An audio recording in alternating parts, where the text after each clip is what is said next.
Hello and welcome to the Argyle HR Leadership Forum. My name is Vicki Lynn Brunskill with Argyle. It's great to have everyone joining us today. I have some important information to share with you, and then we'll turn the floor over to our esteemed opening keynote speaker. First, we'd like to take a moment to thank today's sponsor, Eightfold.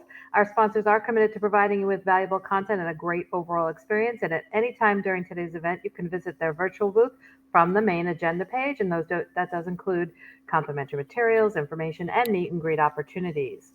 We also welcome you to stay socially connected during today's event. For those of you who are active on social media, please use the hashtag Argyle Digital and follow us at Argyle Exec Forum.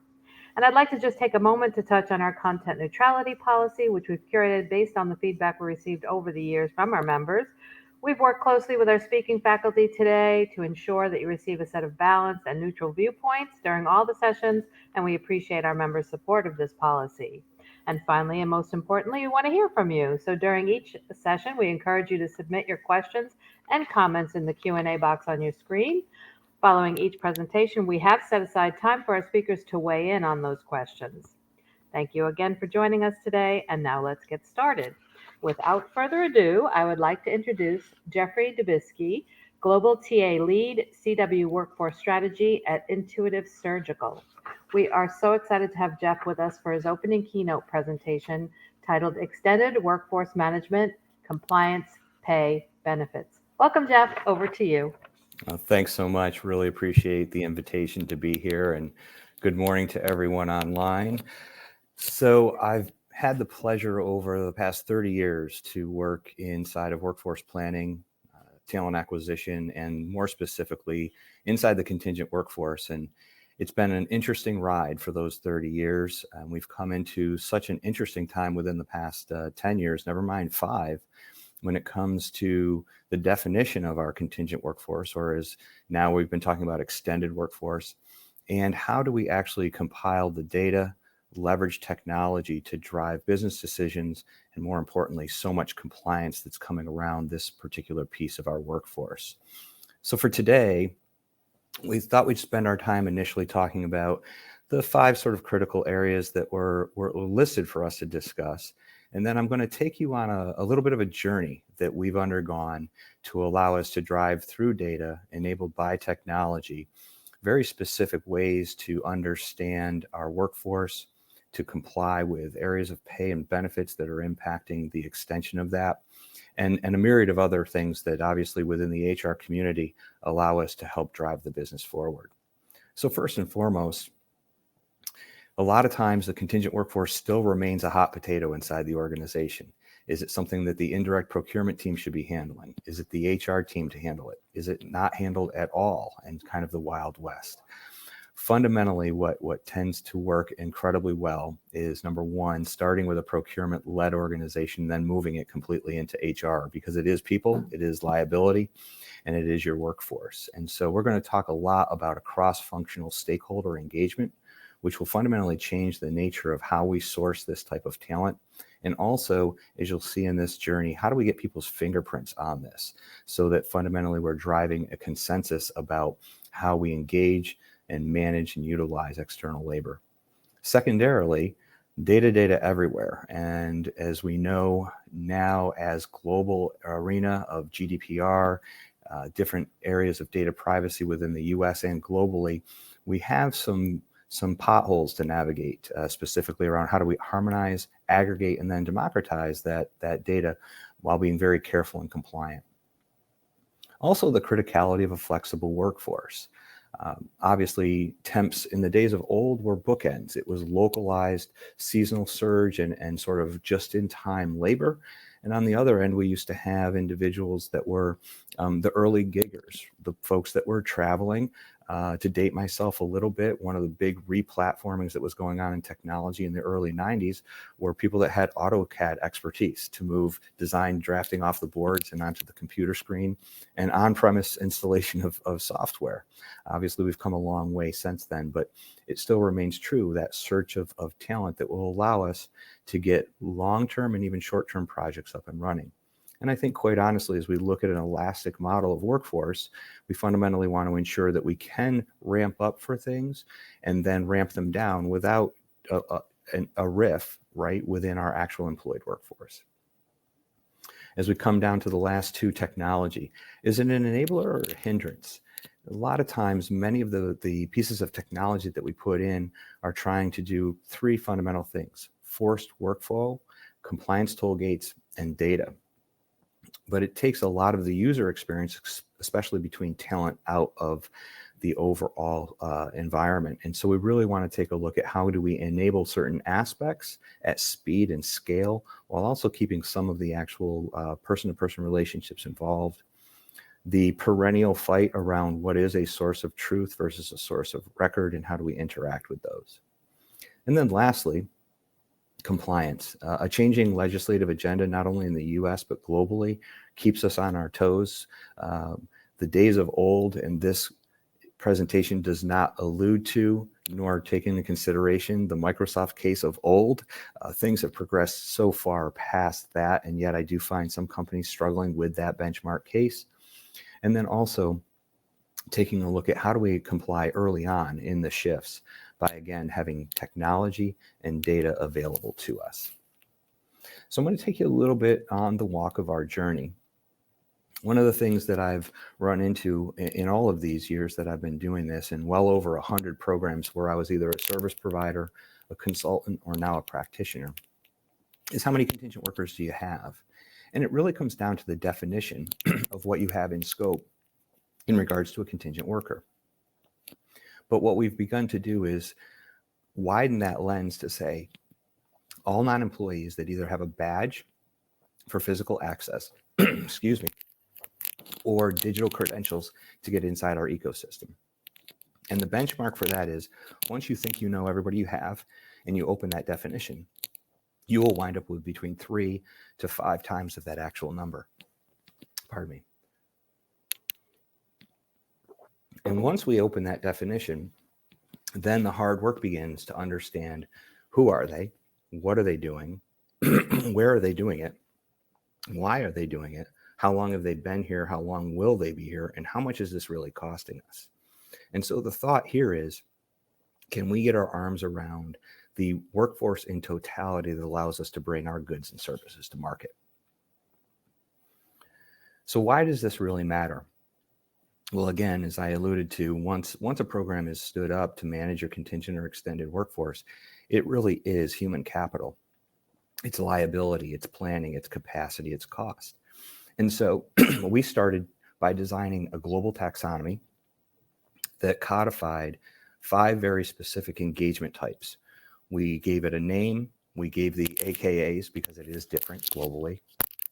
We gave it a definition, what the engagements look like, and we actually gave examples of that. That took a little bit of time to make sure that we could socialize all individuals to say, you can call it whatever you'd like to, but it's going to wind up in this box. Secondarily, how are we onboarding and offboarding individuals? How are we deploying assets? Are we doing background checks, drug tests? What are the compliance criteria that we're doing? And are we ensuring that they're done before they arrive? And more specifically, are we reclaiming what we need afterwards? So building out a matrix that aligns to the overall categories. And then lastly, what are we doing around regulatory and legal compliance, as well as our internal stakeholders? So when we take a look at personas or different regulatory bodies, what are the key issues that they have? What are the concerns and impacts, and how do we address those? So fundamentally, we wound up taking a look at, with the data that we were able to pull together as a hypothesis, we could provide all of our functions globally with real to near time reporting of, again, who, what, where, when, how long, how much.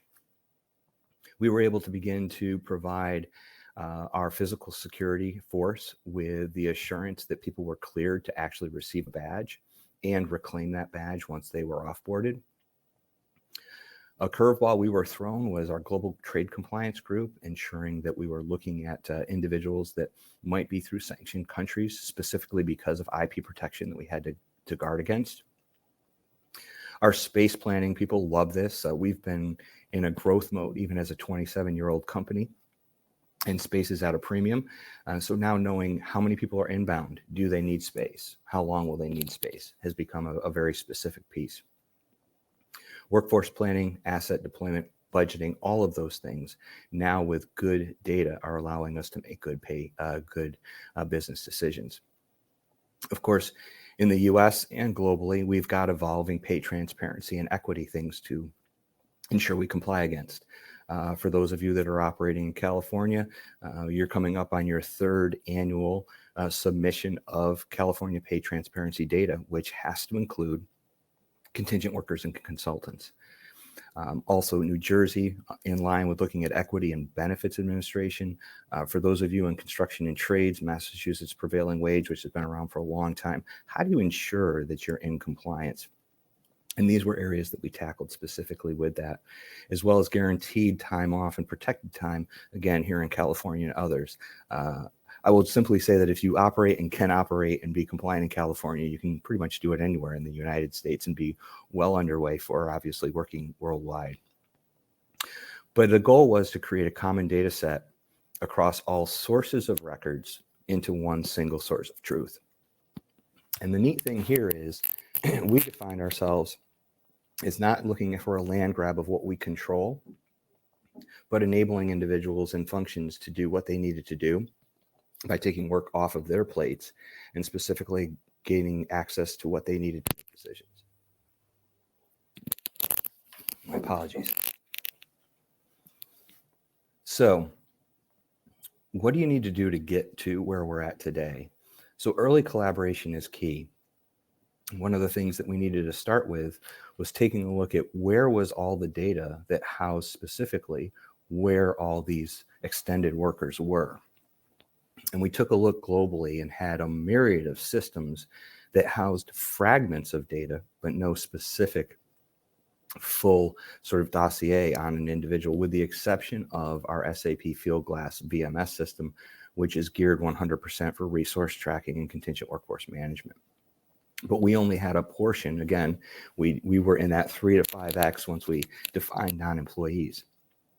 So we worked with our data privacy leader and developed a charter that kept us compliant globally as we harvested data and did a conjoined analysis of those fragments to come up with what we believe to be our fully extended workforce. My apologies.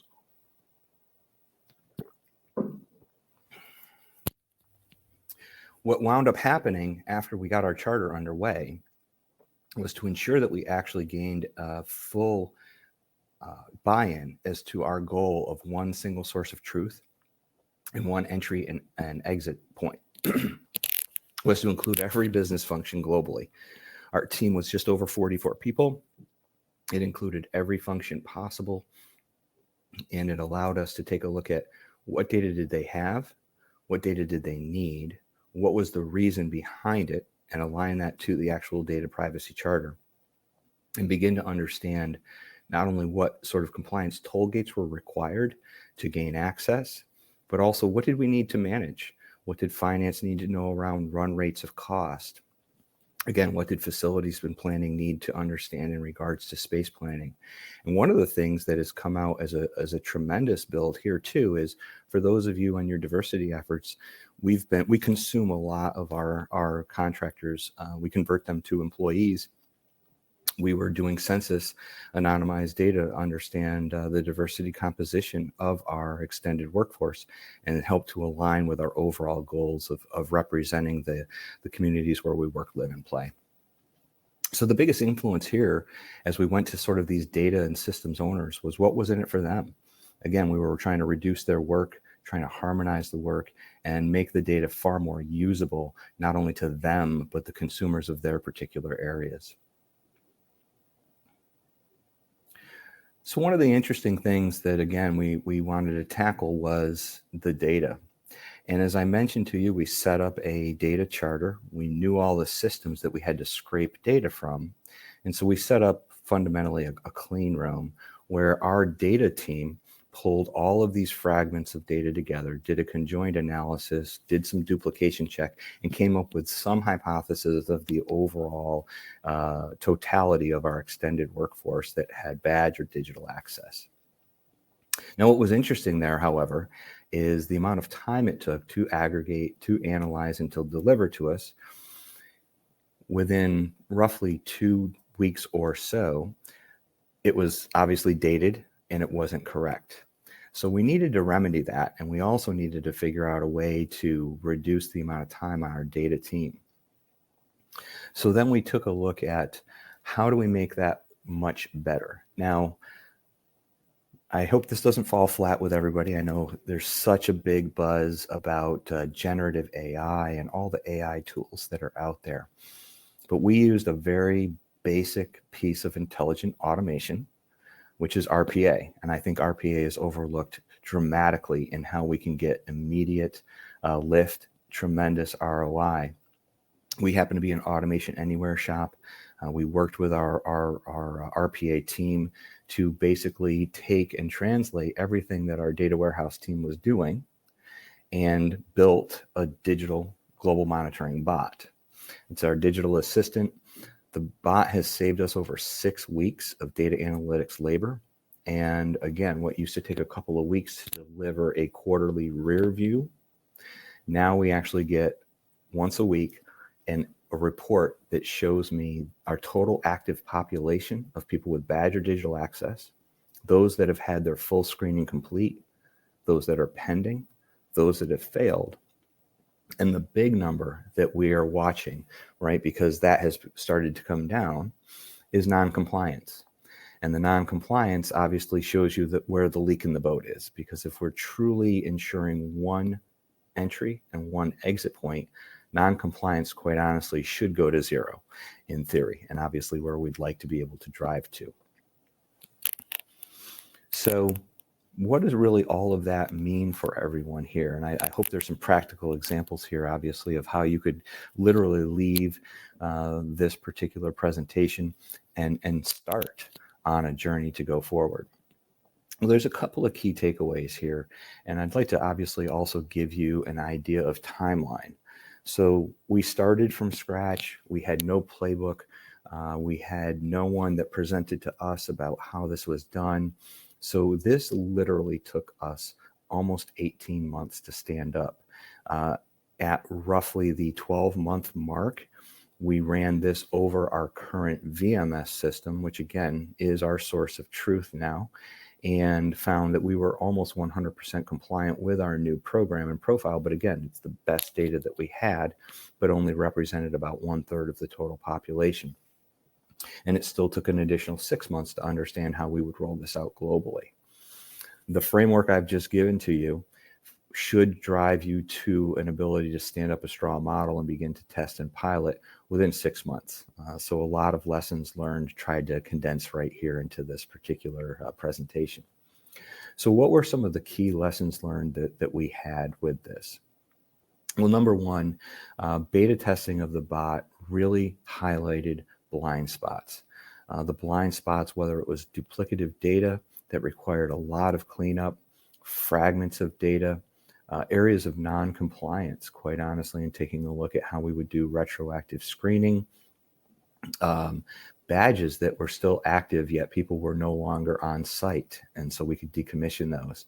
And fortunately, we did not have any loose assets like laptops and others. But again, finding just a handful of badges that allowed physical access when those people were no longer with us obviously was one key attribute of our ability to place a flag and show a win. Next, unintended consequence was looking at some of the impacted areas of individuals that the new testing might actually create a problem for. We do not have an exception process around how we do our overall screening and onboarding. What we have done is created exempted classifications. And it might sound nuanced, but it is very specific. If you allow, obviously, a way for someone to ask for an exception, that often becomes not necessarily the rule, but is used far more often than necessary. So what we've done through the testing and through, again, unintended consequence of impact, we have created exempted classes. And I will tell you just a funny aside. When we've put our overall screening process in place, we were working with security to close down badges that had been idle for whatever period of time. And wouldn't you know, the very first person that was at the front door and couldn't get in was someone that was working with our CEO. So we could have gone a little bit deeper in regards to who had those badges rather than looking at idle time. Again, some of the exemptions that we found was, number one, we have a lot of construction going on at our overall facilities. We also have a lot of maintenance going on.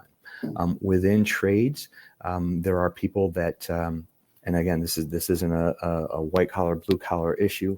We do find a higher instance of flags that come through for background checks. Obviously, we cannot business interrupt what we have going on with construction and maintenance. We exempted that particular class and just put different rules around badge access and escorts. So again, very simple way to not interrupt that. We also have OEM providers. When we have a problem with our SAP platform, when we have a problem with whatever, we have to be able to have a help desk from the OEM provider call in directly to our warehousing systems or our ERP systems and fix them. We don't have time to ensure that they have a background check and trade compliance. So again, we've specifically dealt with that on the contract side rather than the individual side. Bots fail. They fail because we might make a change to a data file and we don't teach it what the change is. Or it might have, in the case of what we found, holidays. Some of our providers were not dropping the data files out on Mondays because it was a holiday. So you have to monitor the bot, you have to understand why it's failing, and obviously help it move forward. Leaks happen, as I mentioned, looking at that non-compliance at the very bottom. It's a great way to look at root cause and close off fundamentally. How did someone get a badge or digital credentials without going through that main gate? And then lastly, weekly monitoring has really allowed us to take a look at gaps in our communication around policy, taking a look at timing to meet compliance, and actually adjusting for localization of SOPs. Obviously, what we've done is deployed this specifically within the US, but we need to localize for other countries, which means, again, engaging data privacy, legal, our indirect procurement team, and others to ensure that we are able to create not only in keeping that harmonization, but the localization required to keep us compliant. I always like to say that unless someone's going to go to jail or the hospital, we're not going to change it, but we can make sure that the business isn't interrupted. So I'm coming up on time. I know that we've got some questions coming in, and let me go ahead and tackle those. Why is effective management of extended workforce more critical now than ever before? I think that's a great question. Number one is the proliferation of how many people we have. Now, again, if you think about expanding your definition to non-employees and not just contingent or temp, you will find that you have a significant portion of your workforce bringing goods and services to market inside of your ecosystem. Laws are weighing heavily on the using company, not necessarily the supply company, the individual themselves, or the independent contractors, which, of course, we all know are fundamentally constantly in the paper. And Uber, Lyft, and DoorDash are a completely different discussion rather than what we've been talking about. I also think that as we begin to become far more elastic in how we respond to our new market entries, access to available talent, and managing and planning out our workforce in smaller increments of 12 to 36 months, again, the criticality here is really tremendous. And I would also say that from when I started in this industry 30 years ago to today, it is far more litigious than it ever has been. And so getting your arms around this, having an immediate response with your legal, your HR, your compliance teams, and even in our case, employee relations, is paramount to ensuring that we not only are doing the right things for all of our workforce, but also protecting the organization. Next, how can HR, procurement, and IT teams collaborate to streamline extended workforce management? Great question. One of the things that we've had to take a good hard look at is the myriad of compliance items that are required from each individual function. I think streamline is sort of the operative word there. The technology obviously can help in the overall leaning of that process. But the biggest thing that we found is getting an audience with each of those functions as well as the others and explaining specifically what the type of service arrangement, contract arrangement, and management arrangement is for contingent temporary services and consultants. Because everyone had a different definition and a different perspective, and what that was doing was actually increasing our fundamental ability to keep pace with the organization.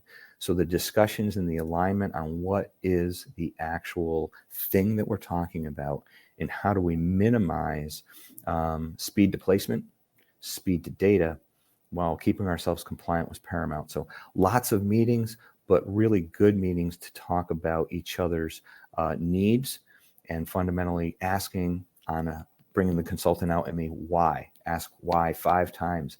If you get to a point where someone's exhausted or the 4th or 5th answer is the same, you've gotten to the root cause. How can automation help ensure compliance with new legislation and reporting requirements? So depending on the type of automation you're using, in this case, again, we're using both RPA and our VMS. We rely on intake from our internal counsel, our external counsel. We rely on industry groups. We rely on our suppliers, which are great partners. And of course, we do use an MSP and our MSP partner. We get a heads up on changing legislation.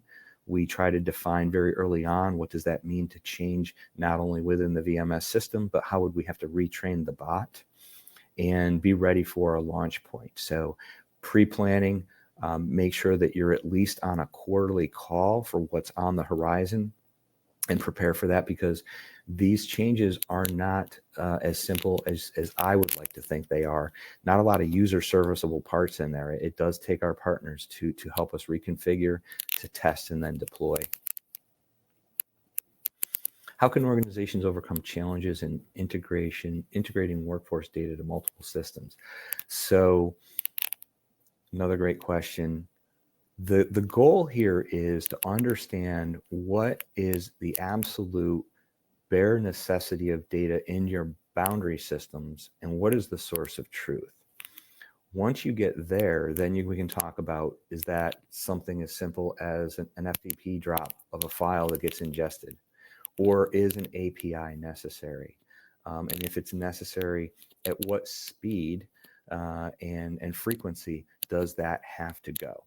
Because fundamentally, one of the things that we found, again, in our gap, especially our SLAs with our IT risk department to offboard individuals, was our sweeps for offboarding were only done twice a day on a Pacific time and schedule. And we were missing SLAs largely because of that processing. So it's a great opportunity to, again, meet with each of the individual system owners, discuss what needs to happen, how it needs to happen, and then align on what those production cycles look like. So I think I'm at time. I thank you so much for the questions. I hope, again, that you found something very reasonable here to just go back, begin to ask some questions, or start a new initiative, and wish you well in doing that. Thank you so much. Thank you, Jeff. What an excellent and super practical keynote. And I want to thank everyone for joining us today for this session. This session, along with all of today's content, will be available on demand following the event. And our next session will begin at 11:35 a.m. Eastern Time, and that will be a panel discussion titled Talent Intelligence, Unlocking Talent Success. Please click the join button that will appear on your screen to be redirected to that session, and we look forward to seeing you there. Thank you again, Jeff. Thank you.